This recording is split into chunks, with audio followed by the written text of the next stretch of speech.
Solomon journey.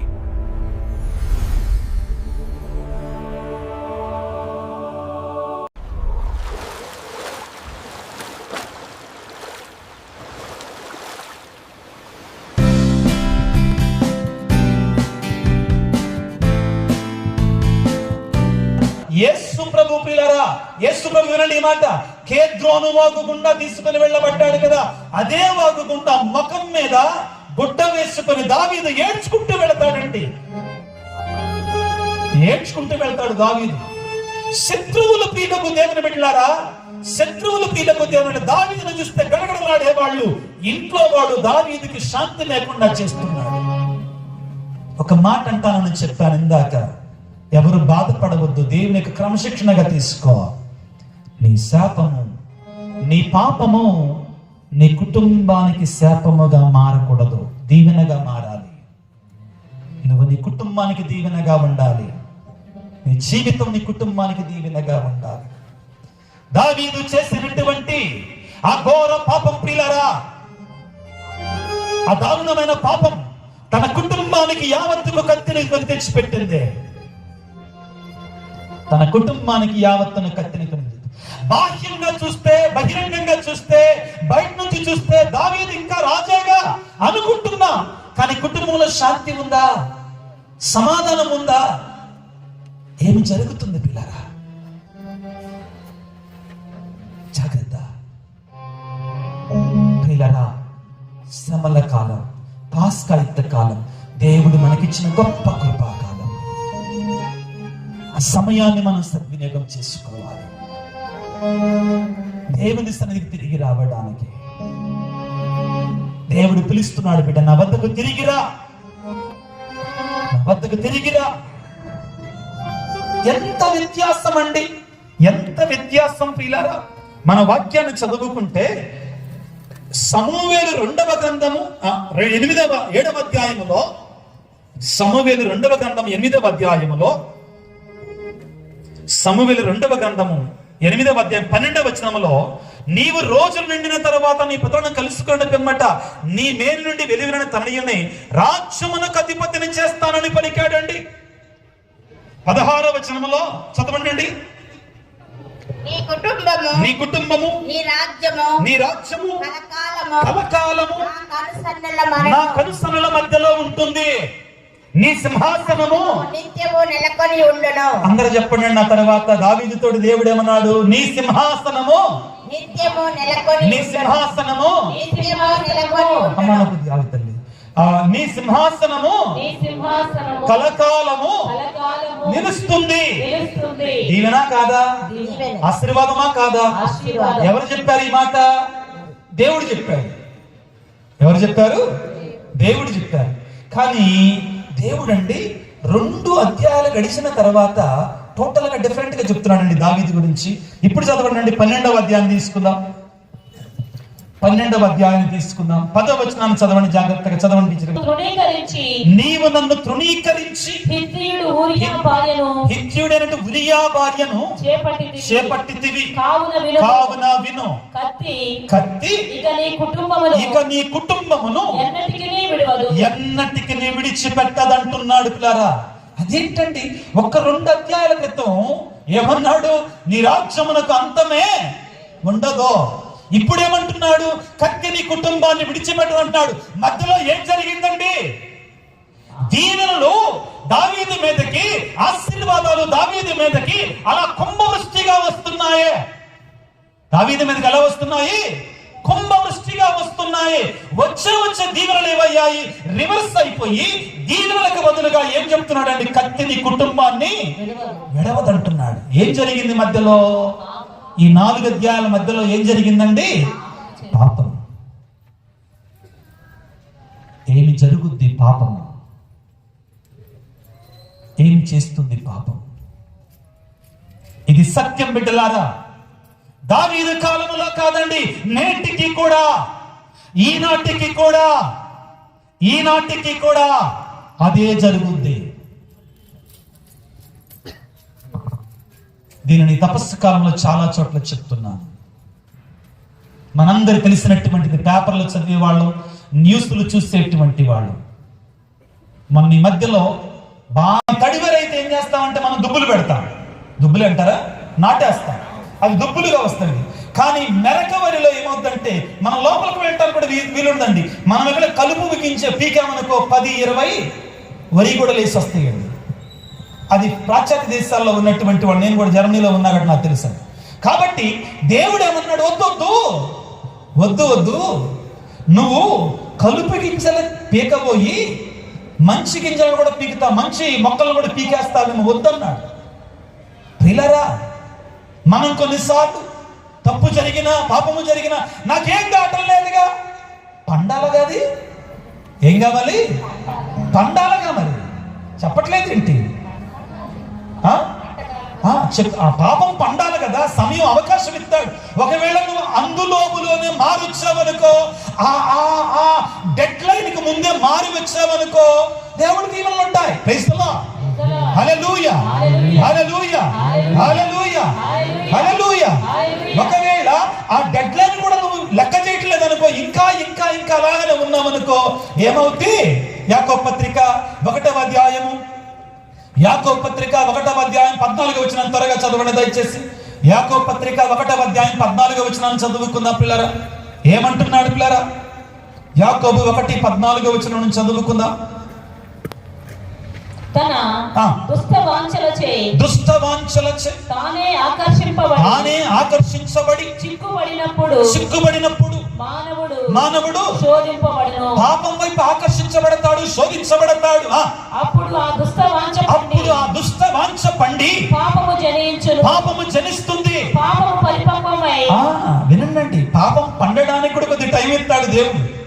ఏం చేస్తాడు? ఏం కాలేదుగా, నేను పాపము చేసినా గాని నాకేం కాలేదుగా, నేను బాగానే ఉన్నాగా, ఇంకా వస్తూనే ఉన్నాయి కదా, ఏం కాలేదుగా, బాగానే ఉన్నాగా, నేను దిట్టగా ఉన్నాగా, బలంగా ఉన్నాగా, దృఢంగా ఉన్నాగా. భార్య, నాకు 2 పిల్లల్ని ఇచ్చాడు దేవుడు, నేను మంచిగా ఉద్యోగం చేసుకుంటున్నానండి. భార్య ఉన్న తర్వాత కూడా నేను పాపపు చూపులు చూచానండి. జరిగిన వాస్తవం బిడ్డలారా. ఏం జరిగిందయ్యా? మంచంలో అతను ఒక కట్టె పుల్లలాగా ఉన్నాడండి. అది HIV సెంటర్. ప్రియులరా, ఇంకెవరు మనల్ని హెచ్చరించేది? దేవుని గురువులుగా, దేవుని అభిషిక్తులుగా మేము హెచ్చరించకపోతే, అలనాడు ప్రియులరా అబ్రహాము ధనవంతుడితో పలికిన మాటలు ఏమిటి అంటే, ఇదిగో వాళ్ళని నీ సహోదరుని హెచ్చరించడానికి, వారికి బోధించడానికి గురువులున్నారా, వారి మాట వింటే చాలు, అది మా బాధ్యత.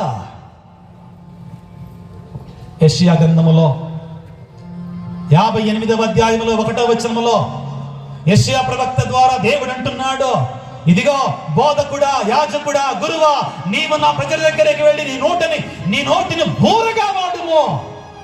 చదవండి వాక్యాన్ని దయచేసి. 58వ అధ్యాయం 1వ వచనం మైకులో చదువుదాం పిల్లలు.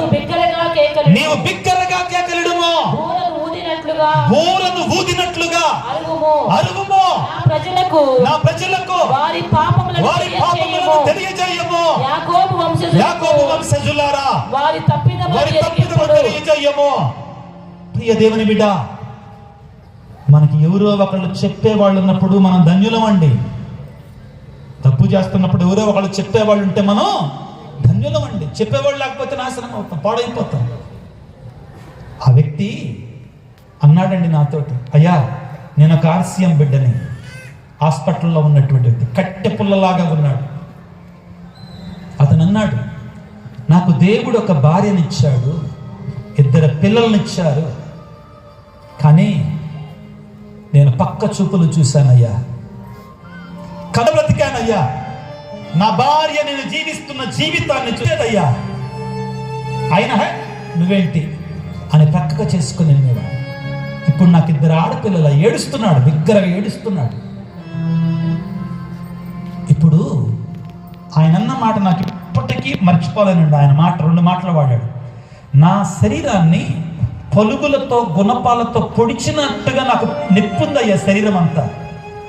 నేను చచ్చిపోతానేమని నా భార్య పిల్లల్ని విడిచిపెట్టి నాకు భయం వేస్తుందయ్యా. నా భార్య ఏం కావాలి, నా పిల్లలు ఏం కావాలయ్యా. సిస్టర్ గారు పక్కకు వచ్చి, ఆయనకి ఇంకొక వారం కంటే ఎక్కువ రోజులు బ్రతకడండి. ఆయనలో ఉన్నట్టు కౌంట్ తగ్గిపోయిందండి. ఫుల్గా శరీరం అంతా కూడా HIV బాగా ముదిరిపోయిందండి. ప్రియులారా, దయచేసి మీరు డోంట్ మిస్అండర్స్టాండ్ మీ. ఇంత పెద్ద నేరాలు ఘోరాలు మనం చేయకపోవచ్చండి. గుర్తుపెట్టుకోండి, ప్రపంచంలో ఎక్కువ మందిని చంపే జంతువు ఏంటో తెలుసా? ఎక్కువ మందిని చంపే జంతువు ఏంటో తెలుసా? పులులు కదా, సింహాలు కదా, ఎలుగుబంట్లు కదా, పాములు. ఏంటివండి? ఏంటంట? కాదండి, నేను కూడా చదివి షాక్ అయ్యా. మస్కిటో ఏంటిదండి? ప్రపంచ పాము కాదమ్మా, నువ్వు నెట్లోకి వెళ్ళి. దోమ, పాము కాదండి, దోమ. అవునండి, ప్రపంచ స్టాటిస్టిక్స్ ప్రకారం ప్రపంచ మందిని చంపేది ఏంటండి? దోమ. దోమ కాటు వల్ల అంటండి వివిధ రకాల డెంగ్యూ వ్యాధ, మలేరియానా, లేకపోతే వివిధ రకాల వ్యాధులు వచ్చి ముఖ్యంగా ఆఫ్రికా ఇతర దేశాలలో పిల్లరా వివిధ రకాలుగా చనిపోయేది దోమ కాటు వలన. అత్యంత ఎక్కువగా మనుషులు చచ్చిపోతున్నారు. అది చిన్నదే. కరోనా ఏంటండి? ఎవరన్నా చూసారా? చూసిన వాళ్ళు ఎవరు చెప్పండి, కరోనా ఎట్టుంటుందో. ఎవరన్నా చేతుల పైకి ఎత్తని. కరోనా చూసిన వాళ్ళు ఎవరన్నా ఉంటే ఆ వైరస్ని చూసారు. అమ్మ నువ్వు చూసావా? తెలియక చేస్తున్నారు పాపం. అది సోకిన వాళ్ళని చూసి ఉండొచ్చమ్మా, కానీ దాన్ని ఏంటారు, దాన్ని చూసినా కానీ ఆ మైక్రోస్కోప్లో చూసినా కానీ తప్పించకూడదు అంటాడు. ప్రియ దేవుని బిడ్డ,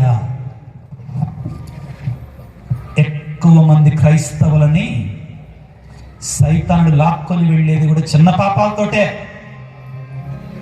వేడితోటండి? చిన్న పాపాలే. చిన్న పాపాలే చీకులు తెస్తాయి. మీకందరికి ఒక మాట చెప్పనా? దావీదు పాపం ఎక్కడ ప్రారంభమైందో తెలుసా? మనం వెంటనే అక్కడికి వెళ్ళిపోతామండి. హత్య దగ్గరికి వెళతాం, జాగ్రత్తమ్మ దగ్గరికి వెళ్తాం. కానీ దావీదు పాపం అక్కడ ప్రారంభం కాలా. దావీదు పాపం ఎక్కడ ప్రారంభమైందో చదువుకున్నప్పుడులారా మనందరి కనువిప్పు కావాలి. ఇదిగో సమూవేలు 2వ గ్రంథము, సమూవేలు 2వ గ్రంథములో చక్కటి మాట అక్కడ ఉంటుందండి. ఏం చేస్తున్నాడంటండి దావీదు? సమూవేలు 2వ గ్రంథం 11వ వచనాన్ని చదువుకుందాం. 1వ వచనం నుండి. సమూవేలు 2వ గ్రంథం 11వ వచనం, 11వ అధ్యాయము 1వ వచనం.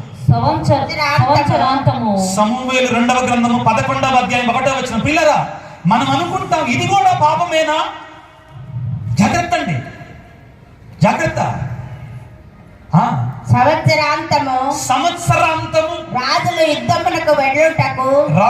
యుద్ధమునకు వెళ్ళడానికి అనువైన కాలము. దావీదు కోరికపై యోవాబు అంగరక్షకులతో సంవత్సరపు చివరి రోజులలో రాజులు యుద్ధమునకు వెళ్ళలేటువంటి అనుకూల సమయం కాలము. దావీదు కోరికపై యోవాబు అంగరక్షకులతో ఇశ్రాయేలు సైన్యములతో బయలువెడలి అమ్మోనీయుల మండలం మీద యుద్ధానికి వెళ్ళండి. జాగ్రత్తగా వినండి. దాడి సల్పి యుద్ధం చేస్తున్నాడు. కానీ దావీదు ఏం చేస్తున్నాడంటే రాజు మాత్రము యెరూషలేములోనే ఉన్నాడంటండి. వినండి ఈ మాట. అక్కడేనండి దావీదు తప్పిపోయాడు. రాజు ఏం చేయాలండి? సైన్యాలతో ఉండాలి. ఇంకా అక్కడ ఒక మాట ఉందండి, మనకు ముఖ్యమైన మాట ఏంటంటే యుద్ధానికి అనుకూలమైన సమయంలో యుద్ధం చేయాలి. రాజు యుద్ధానికి వెళ్ళాలి. అర్థమవుతుందా? కానీ రాజు ఏం చేస్తున్నాడండి? శుభ్రంగా మాట వాడుతున్నాను అక్కడ ఉంటది కాబట్టి తిని తన యొక్క భవనంలో సోమరిపోతులాగా ఉన్నాడు. అది మొదటి పాపం. అక్కడే మొదలైందండి దావీదు పాపం. సోమరితనం అక్కడ మొదలైందండి అసలు దావీదు పాపం. ఎన్ని పాపాలు? చావైన పాపాలు. చావైన పాపాలు ఎన్నండి? ఒక 50, ఒక 100. చావైన పాపాలు ఎన్ని? 7. ఎన్నండి చావైన పాపాలు ఎన్ని? 7 చావైన పాపాలు. గలతీ పత్రికలో ఉంటుంది, ఎఫెసీ పత్రికలో కూడా ఉంటాయి. వాటన్నింటిని క్రోడీకరించి చెప్పిన మాట.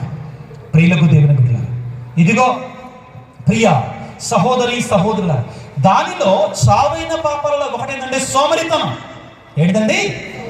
గర్వము, సోమరితనము, తిండిబోతుతనము, జారత్వము, అసూయ, కోపము, ఇవన్నీ కూడా చావైన పాపాలు.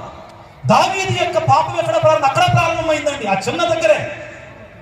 ఆ చిన్నది ప్రారంభమయ్యి పిల్లరా దావీదు యొక్క పతనానికి దారి తీస్తుంది. Praise the lord, praise the lord, praise the lord, praise the lord. క్రీస్తు కృపను పొందుకుందాం. దేవుడు అంటున్నాడు, పిల్లరా నా యొద్దకు తిరిగి రండి, దీవెన పొందండి, ఆశీర్వాదాన్ని పొందండి. నీ దేవుడు కృప కలిగినటువంటి వాడు, నీ దేవుడిని దీవించేటువంటి వాడు, నీ దేవుడిని ఆశీర్వదించేటువంటి వాడు. బిడ్డ, నువ్వు పశ్చాత్తాపపడితే తన మనస్సు కరిగేటువంటి వాడు, పరిగెట్టుకుని వచ్చేటువంటి వాడు, నిన్ను క్షమించడానికి సిద్ధముగా ఉన్నాడు రాత్రికాల సమయంలో.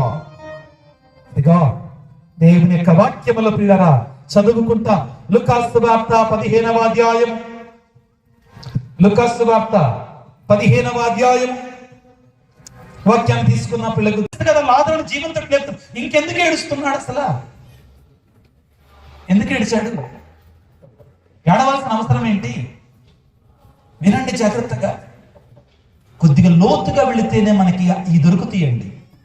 ఎందుకు ఏడ్చాడంటే పిల్లరా లాజరు లేకపోతున్నాడు తెలుసు యేసయ్యకే, ఆయనకి తప్పనిసరిగా తెలుసు ఆ రోజున. ఎందుకంటే మొదట్లోనే ప్రభు అంటాడండి, ఈ రోగము చావు కొరకే వచ్చింది కాదు, దేవుని మహిమ కొరకే వచ్చిందని ముందే చెప్పేశాడు. ఆయన తెలుసు లేకపోతున్నాడు. మరి ఇంకా ఎందుకు ఏడుస్తున్నాడు అంటే, నిన్ను నన్ను చూచి మనందరిని చూచి. ఏమిటి అంటే, పాపం అనేటువంటిది నా బిడ్డలని ఇంతగా చంపివేస్తుందా? సైతానుడు అనేటువంటి వాడు నా బిడ్డల మీద ఈ విధంగా పెద్దమని చలాయిస్తున్నాడా? అది ఏమి యొక్క బాధ. దాని నుంచి విడిపించాలనుకుంటున్నాడు. కాబట్టి లాజరుతో అన్నాడు, బయటికి రా. నేను నన్ను ఈ రోజున అదే మాట అంటున్నాడు. నువ్వు ఏ సమాధిలో ఉన్నావు? ఎటువంటి పాపం అనే సమాధిలో ఉన్నావు? దేవుడు అంటున్నాడు, నిన్ను కూడా సమాధి నుండి బయటికి తీసుకొని వస్తా. ప్రభు అంటున్నాడు, బిడ్డ చేతులు చాచి ఆ దివ్య సప్రసాద నీ కళ్ళి నా కళ్ళు చూసి అంటున్నాడు, భారం వచ్చి అలసి సొలసి ఉన్న పాప భారం వచ్చి అలసి సొలసి ఉన్న పాప భారం వచ్చి అలసి సొలసి ఉన్న నా బిడ్డలారా నా ఇంటికి రండి, నేను నీకు విశ్రాంతిని ఇస్తానంటున్నాడు. వెళదామా? ఆ యేసయ్య దగ్గరికి వెళదామా? మన తప్పులు ఒప్పుకుందామా? మన పాపాలు ఒప్పుకుందామా? దేవుని దీవెనలు పొందుకుందామా?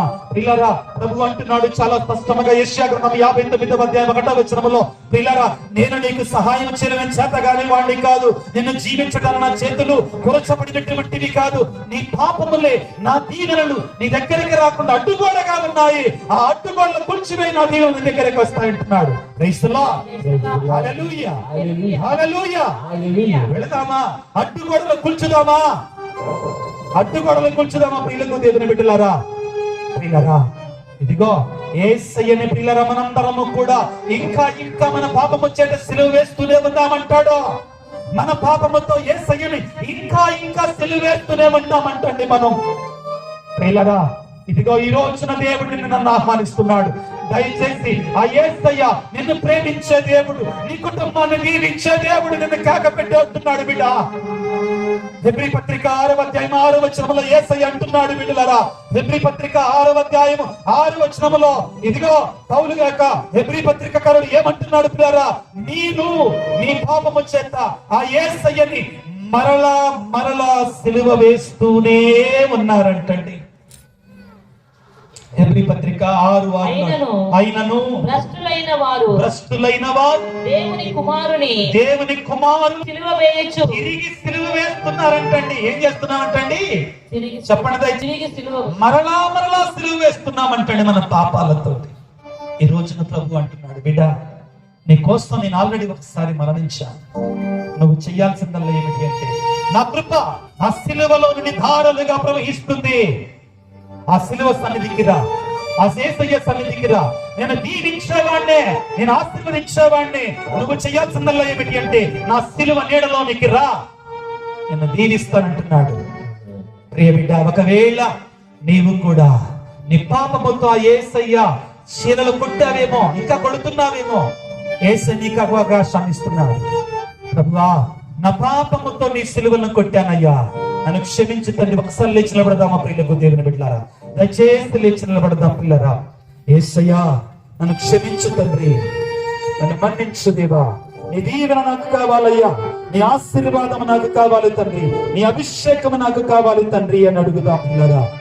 యేసు రాజా, నా పాపముతో నీ శీలలు కొట్టానయ్యా, నేను చేసినటువంటి ద్రోహముతో నేను సిలువ వేస్తున్నానయ్యా, నన్ను క్షమించు తండ్రి, నన్ను మన్నించు తండ్రి అని ప్రభువుని వేడుకున్న పిల్లలకు దేవుని బిడ్డ. యేసు రాజా, అందరూ భక్తితో విశ్వాసంతో ఒకసారి చేతులు చాచుదాం పిల్లరా. అందరూ 2 చేతులు చాచి వీలైతే భక్తితో విశ్వాసంతో నీ కుటుంబం కొరకై, నీ బిడ్డల కొరకై అంటున్నాడు పిల్లరా. ఇదిగో ఆ యెరూషలేము స్త్రీలు కన్నీరు కారుస్తున్న కాచండి అన్నాడండి. కారవద్దల్లా, కార్చాల్సిన అవసరం లేదల్లా. ఏమన్నాడండి? నీ కోసము, నీ బిడ్డల కోసము కన్నీరు కార్చండి అన్నాడు. వేడుకుందాం. యేసయ్యా, నీ చేసిన పాపాలతో నీ సిలువని వేస్తానని నన్ను క్షమించయ్యా, నన్ను మన్నించయ్యా. ఈనాడు నీ కృపా కటాక్షణ నా మీద కుమ్మరించయ్యా, నన్ను అభిషేకించి యేసు రాజా అయ్యా, నన్ను క్షమించు తండ్రి, నా పాపాలు మన్నించు తండ్రి అని వేడుకుందాం పిల్లలకు దేవుని బిడ్డలారా. చేతులు చేసిన పాపానికై నా పాపాలు నడచిన ఒక్కర త్రోవలకై క్షమించుకోండి. నా చేతులు చేసిన పాపానికై నా పాదాలు నడచిన ఒక్కర త్రోవలకై నీ చేతులలో నీ పాదాలలో